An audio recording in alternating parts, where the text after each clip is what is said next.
Adame, gól po půl minutě hry, kdyby vám tohleto někdo řekl před zápasem, věřil byste mu a bral byste to? Tak brať by som to bral určite, ale asi by som mu neveril, ale každopádne som za to veľmi rád. Určite ma to veľmi potešilo, bol som v takej euforii, že to aj nepamätám poriadne a škoda toho výsledku, škoda, že sme nevyhrali, alebo teda, že sme aspoň neuhrali tú remízu, ale som za ten gól určite veľmi rád. Bylo jasné, kam budete zakončovat. Viděl jste pohyb brankáře?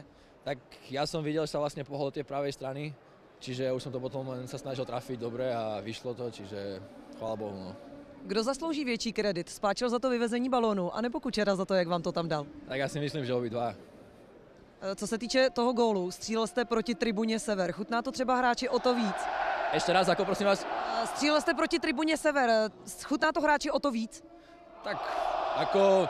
Myslím si, že by mi chutnal, aj keby som sedel vlastne na tej druhej strane, ale samozrejme asi určite viac chutná, keď to vlastne strieľam proti takejto tribúne. Měl jste to potom už těžké ve zbytku utkání?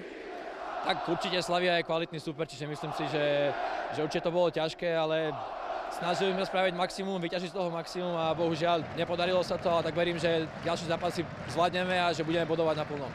Co si z takového zápasu hráč může osobně vzít? Tak vlastne, keďže som dal gól, tak určite mi to dá nejaké sebavedomie a celkovo si myslím, že takéto zápasy nás posúvajú vpred. Ako som povedal, Slavia výborný super, čiže myslím si, že každého nás to posúva vpred.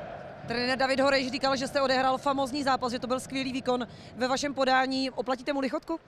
Áno, tak ja sa mu určite chcem poďakovať, pretože mám u neho dôveru, cítim to od neho a ja vlastne som za to veľmi vďačný, pretože nemal som ešte takého trénera ako on, čiže som za to veľmi vďačný určite.